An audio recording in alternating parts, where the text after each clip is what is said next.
Bueno, el conflicto entre Irán, Israel y la intervención de Estados Unidos continúa con el mundo en vilo.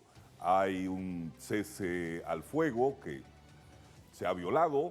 Irán ha disparado cohetes contra Israel. Israel ha continuado bombardeando algunos objetivos de Irán. Al menos se han producido 2 ataques después del anuncio hecho por el presidente de Estados Unidos, Donald Trump. Entonces, uno dice, hay un alto al fuego, hablaremos de paz, cesarán las hostilidades. ¿En qué pie estamos parados? ¿Cómo afecta esto la geopolítica, la economía y sobre todo a nosotros aquí en Occidente? Vamos a analizar ese y otros temas con Oscar Guedes, colega periodista y analista de temas internacionales, quien está con nosotros en Expreso Matutino. Agradecemos tu compañía, Oscar. Muchísimas gracias. ¿Cómo ves tú este conflicto que se ha desatado en Oriente Medio? Tenemos 12 días de conflagración, de ataques entre Israel, Irán, destrucciones de algunas instalaciones nucleares de Irán. Irán ha respondido a la intervención de Estados Unidos, también bombardeando objetivos nucleares de Irán. Irán hizo lo propio por un ataque muy débil contra la principal base de Estados Unidos en la zona, que es Qatar. Desde tu punto de vista de esta situación, ¿cómo ves lo que se está originando allí y las repercusiones que esto pudiera tener? Mira, lo primero que hay que tener en cuenta cuando analizamos este conflicto es recordar que no llegamos aquí ayer ni antes de ayer. Esto es un conflicto de larga data y hay 2 ex jefes de Estado de Estados Unidos que tienen alta responsabilidad en que esto llegara a este punto. El primero de ellos es Barack Obama.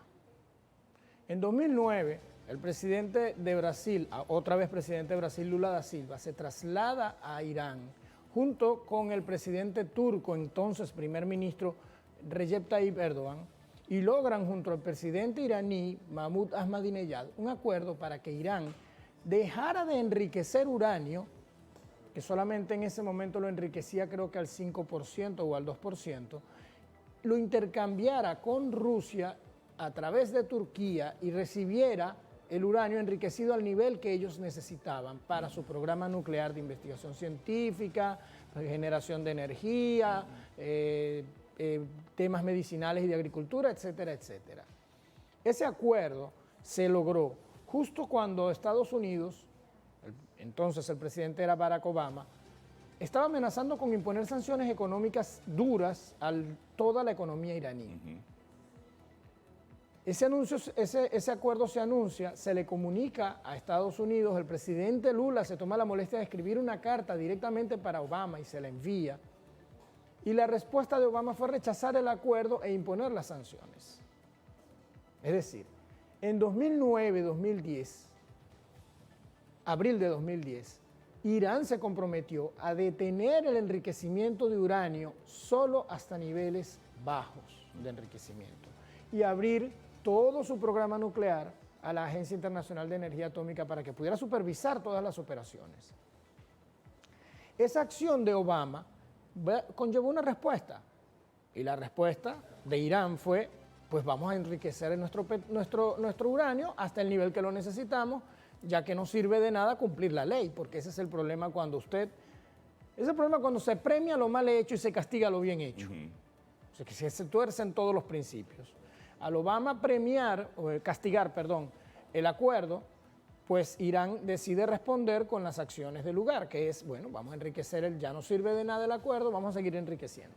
Pero luego el mismo Obama, en 2015, firma un acuerdo con Irán, por medio del cual Irán se compromete a detener el enriquecimiento de uranio y Estados Unidos se compromete a levantar todas las sanciones. Y ese acuerdo, que es histórico, que fue firmado con Barack Obama y el gobierno iraní, no recuerdo ahora el nombre del que era presidente en ese momento. Entonces, en 2017, cuando llega Donald Trump al poder, lo abandona y detiene el acuerdo. Y otra vez Irán dice, pero ¿de qué me vale cumplir con lo que acordamos si tú no lo cumples? Entonces vuelve y retoma su programa de enriquecimiento de uranio. Esos son los 2 principales responsables desde Estados Unidos de que estemos en el nivel de conflicto en el que estamos ahora. La agresión lanzada por Israel, hay que decirlo claramente, Israel tiene derecho a tener preocupaciones sobre su seguridad y sobre su derecho a la existencia. No es en vano que hace 10, 13 años el ex secretario de Estado estadounidense Henry Kissinger haya dicho que Israel en 10 años probablemente no iba a dejar de existir y casi que lo querían excomulgar por aquello. Sí, bueno, y tú has tenido una amenaza permanente del régimen iraní que va a borrar de la existencia, que va a desaparecer, que va a destruir a Irán. O sea, tú tienes un enemigo permanente ahí que te vive amenazando. Pero no es solo eso. Es la propia conducta del Estado de Israel lo que lo está llevando a la deslegitimación. Porque la conducta que ellos han tenido, ellos han desacatado todos los acuerdos, todas las resoluciones de las Naciones Unidas, las del Consejo de Seguridad. Estados Unidos ha vetado más de 42 resoluciones en el Consejo de Seguridad para proteger a Israel. Pero cuando necesitas vetar para proteger es porque aquel no lo está haciendo bien. O sea, el gobierno israelí tampoco ha cumplido con su rol, ha cumplido con su compromiso. Y eso ha ido restando su legitimidad, la legitimidad de su existencia, al punto de que hoy su primer ministro está condenado por crímenes de guerra. Eso no es de gratis. Las amenazas de Irán sí son constantes, pero Irán siempre tiene una retórica de grandilocuencia, como la tiene el presidente Trump. El presidente Trump anunció un acuerdo de paz que él no había negociado con nadie, por ejemplo. Y ahí están los resultados. Tú acabas de anunciar ahora al menos 2 o 3 violaciones que se han producido al llamado acuerdo de paz, que no es un acuerdo de paz, porque cuando tú logras un acuerdo de paz tienes que sentarte en la mesa de negociación. Los acuerdos de paz no se logran desde la oficina. Los acuerdos de paz se logran en las mesas de negociación. Y eso no lo está haciendo Estados Unidos. Hay un elemento, por ejemplo, en el caso de Irán, tú has tenido que Irán es el principal patrocinador de 2 grupos considerados como terroristas. Tú tienes por un lado a Hezbollah, patrocinado por el régimen iraní, evidentemente, y tienes por el otro lado también el grupo de Hamas, que son grupos hostiles hacia Israel y que han estado lanzando constantemente ataques. Evidentemente, dice Israel, es la versión de Israel, ¿verdad? Sí, claro, es una que ya Irán, y lo dicen algunos expertos internacionales, había llegado a la etapa de desarrollar 10 bombas nucleares. Y evidentemente Israel, como un Estado amenazado, toma estas acciones, legítimas o no, pero es la preservación de un Estado, de un país que se siente amenazado por otra nación que está a punto de desarrollar un arma nuclear. Entonces es un conflicto, vamos a decirlo, como con muchas aristas y muy complicado, ¿no? El informe de la Agencia Internacional de Energía Atómica de mayo pasado efectivamente dice que Irán acumulaba en ese momento 400 y algo de kilogramos de uranio enriquecido al 60%. Si tú miras cuánto es la carga que lleva normalmente una bomba nuclear, sí. Esa cantidad de uranio enriquecido bastaría para esa cantidad de bombas nucleares, 9, 10. Pero tendría que estar enriquecido al 90% y solo está enriquecido al 60%. O sea, la cantidad sí, pero el material no. Es decir, tener 60 sacos de maíz no te da para hacer una cantidad de raciones de arroz, porque es maíz. Pero 60 es más que 5. ¿Perdón? Y 60 es más que 5, que era el acuerdo en principio del enriquecimiento de uranio de Irán, que se había acordado y que se habían comprometido para cosas nobles como energía. Pero ese acuerdo, ¿qué pasó con ese acuerdo? ¿Quién lo boicoteó? Lo boicoteó primero Obama y luego Trump. Pero se dice que Irán ha estado incumpliéndolo, porque a pesar de los acuerdos sigue enriqueciendo uranio. Es que lo siguió enriqueciendo porque los acuerdos los abandonó Estados Unidos los dos. Ese es el problema. Es decir, si tú y yo acordamos que yo voy a estar aquí mientras tú hagas tal cosa, si tú dejas de hacer tal cosa, ¿qué crees que voy a hacer yo?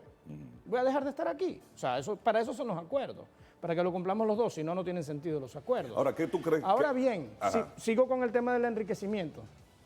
Si tú miras el discurso de Benjamin Netanyahu de 2012 en la Asamblea General de las Naciones Unidas, del año 2012, está la foto disponible, la puede buscar producción si quieren.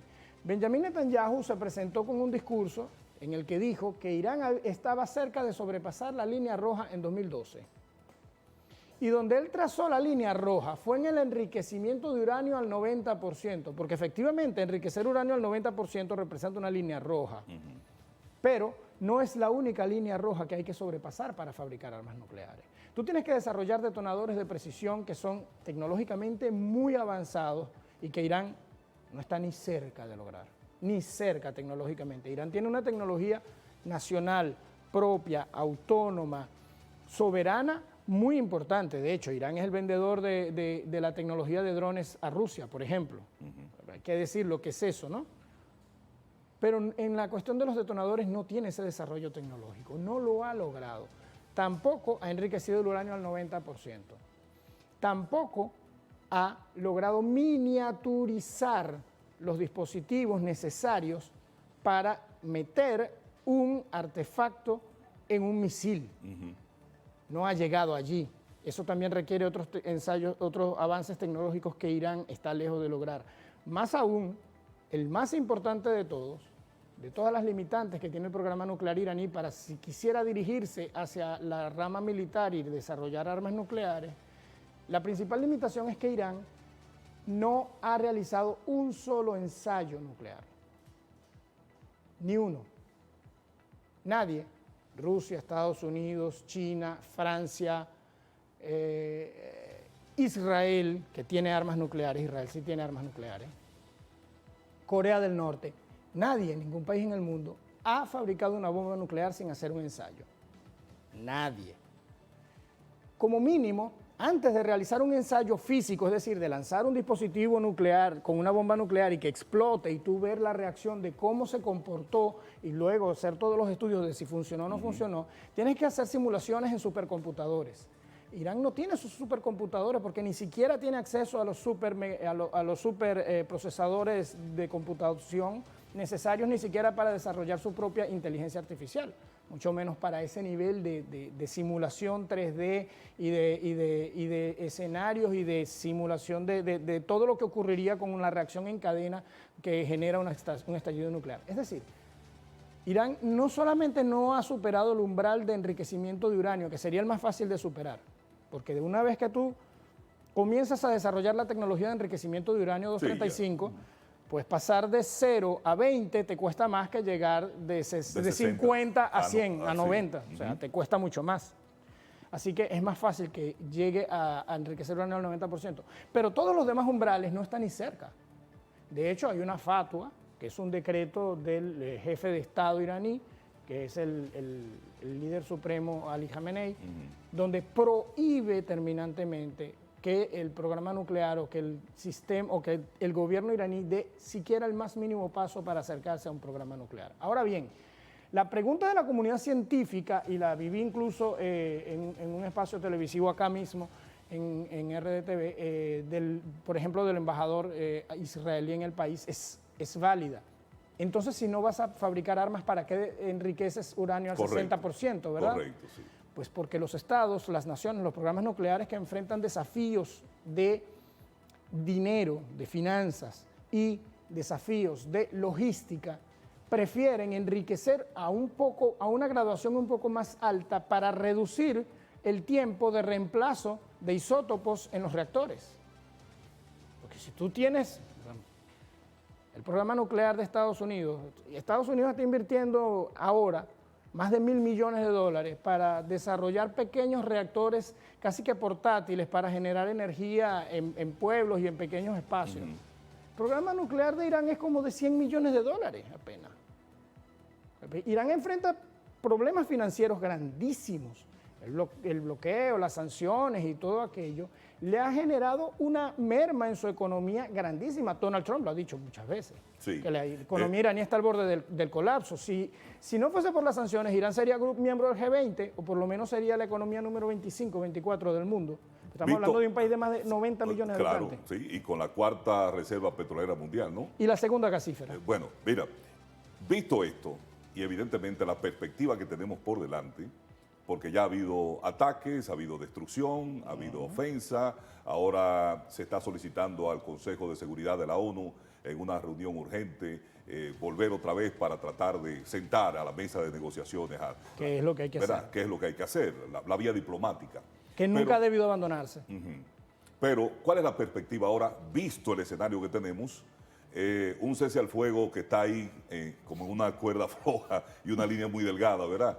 Es que todo en torno... Con la retórica de Trump que anuncia cosas antes de que se haga. Claro, porque es el estilo del negociante, del empresario que se impone, ¿verdad? Es su estilo, pero debe entender que en las relaciones internacionales, las complejidades y sobre todo en torno a un conflicto, las complejidades son muchas y cualquier cosa puede detonar.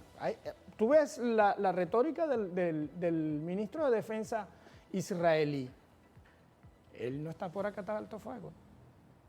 Si es por él, él sigue. La retórica del gobierno de Irán, Donald Trump celebra, y en Occidente vemos como un logro, podemos ver como un logro, y sobre todo la prensa estadounidense puede percibir como un logro de la administración Trump, que Irán diga que está dispuesto a dialogar. Irán siempre está dispuesto a dialogar. Irán es la cultura de la amabilidad. Un iraní te saluda y sin conocerte te saluda como el mejor de sus amigos, te mira a los ojos, te toma la mano entre las suyas, te pregunta cómo está tu familia, te pregunta cuántos hijos tienes, dónde vives, tu mamá, es mucha amabilidad. Su comportamiento natural. Ese es el iraní. Ese es el iraní. Pero ¿por qué el lenguaje entonces tan agresivo de sus autoridades, tanto religiosas como políticas? Porque así como son rimbombantes para lo bueno, son rimbombantes para lo malo en el lenguaje. Es un tema, ¿verdad? Es la retórica, es lo mismo que Donald Trump. Donald Trump es igual. ¿Qué dice Donald Trump? Bueno, eso es lo que le criticamos y estamos hablando aquí, ¿verdad? ¿Qué hace Donald Trump? Donald Trump dice, tenemos un acuerdo maravilloso, estupendo, espectacular, maravilloso, lo máximo, lo más lindo que haya visto la humanidad es el acuerdo que tenemos. Un acuerdo de chilata, es lo mismo de siempre. Pero según su retórica es lo mejor del mundo. Ahora, cuando tú eres mi vecino o yo soy tu vecino y tú me vives constantemente amenazando con que me vas a arrancar la cabeza, yo debo tomarte en serio. Por supuesto. En algún momento me la vas a arrancar. No, es que Israel tiene derecho, tiene derecho a sus preocupaciones. Independientemente de la retórica. Independientemente de saber que es pura retórica, porque los israelíes vamos que saben. Los israelíes vamos que saben. Israel infiltró Irán para este conflicto, se vio que estaba completamente infiltrado el gobierno iraní. Y mira que estamos hablando de un país muy cerrado, pero también muy grande. Cuando tienes un territorio de 1.700.000 kilómetros cuadrados, muy vasto y muchas áreas desérticas y tal, pues tú vas a tener espacios que... Ahora, Oscar, ¿y qué te parece este juego de ajedrez de Estados Unidos empujando a la conflagración a Israel para atacar, evidentemente, porque no era ajeno a los estadounidenses, al gobierno de Estados Unidos? Yo no estoy seguro. Atacar Irán. Yo no estoy seguro. ¿No estaba seguro? No, yo no estoy seguro de que Estados Unidos sea quien haya empujado a Israel. No. Israel actúa con muchos niveles de autonomía ante Europa y Estados Unidos. Y ya lo dijo el canciller Pero si no estaba alemán. si no estaba implicado Estados Unidos, la decisión entonces de Estados Unidos involucrarse y atacar y bombardear a Irán. ¿Por qué? Estados Unidos estaba en conocimiento. Sin necesidad, porque ya Israel estaba atacando y había destruido varias instalaciones nucleares. Estados Unidos estaba en conocimiento porque por alguna semana antes del ataque israelí, Estados Unidos evacuó a casi todo su personal diplomático de la región. Eso no es de gratis. Ellos sabían que venía un conflicto. Ellos tenían información de que Israel planeaba atacar. E Irán, si yo lo vi, Irán tenía que verlo. Así que tampoco fue que los tomó tan sorpresa. Solamente que las capacidades defensivas de Irán para controlar sus propios cielos son bastante limitadas y que además, como decíamos al principio, hace un minuto, estaba muy infiltrado. La dimensión del ataque fue. Y la dimensión del ataque. No, son aviones F-35 y F-15, son muy avanzados. Y la aviación israelí en ese sentido es muy potente. Ahora bien, volviendo con la pregunta, mira, es verdad que Israel causó daño, pero Israel no tenía la capacidad de hacer lo que hizo Estados Unidos, por eso es que Estados Unidos interviene. ¿El objetivo estratégico cuál es acá? Se supone que es destruir el programa nuclear iraní, o por lo menos inutilizarlo. Pero Israel no tiene las capacidades para hacer eso, no las tiene, porque se necesitan bombarderos estratégicos que no los tiene ni B-52 ni B-2, quien los tiene es Estados Unidos, y no tiene las bombas antibúnker ultrapesadas y ultrapotentes que tiene Estados Unidos y que fue las que utilizó en Fordo, en Isfahán y en Natanz. Ahora bien, hay que ver también hasta dónde están dañadas las instalaciones nucleares iraníes, porque por lo menos las reservas de uranio no están afectadas. El uranio que produjeron hasta ahora, enriquecido, lo tienen. No está dañado, no está afectado, no ha sido destruido. La capacidad de seguir enriqueciendo, vamos a ver qué tan impactada está, porque al fin y al cabo estamos hablando de instalaciones nucleares que son subterráneas, algunas de ellas incluso, la de Fordo, por ejemplo, incrustada dentro de la montaña. De una montaña. Dentro de la montaña. Y aunque las imágenes satelitales muestran algunos cráteres, no ocurrió el nivel de daño más crítico, que era el que podía haber generado contaminación radiactiva y tal y qué sé yo. Así que en el futuro sabremos qué tan dañada está la infraestructura nuclear iraní.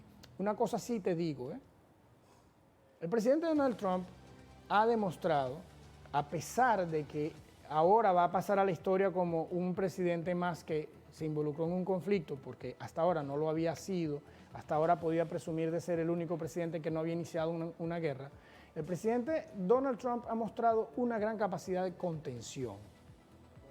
No respondió en 2020 cuando Irán lanzó misiles contra la base estadounidense en Irak por el asesinato, en respuesta al asesinato del general Qasem Soleimani, el general iraní.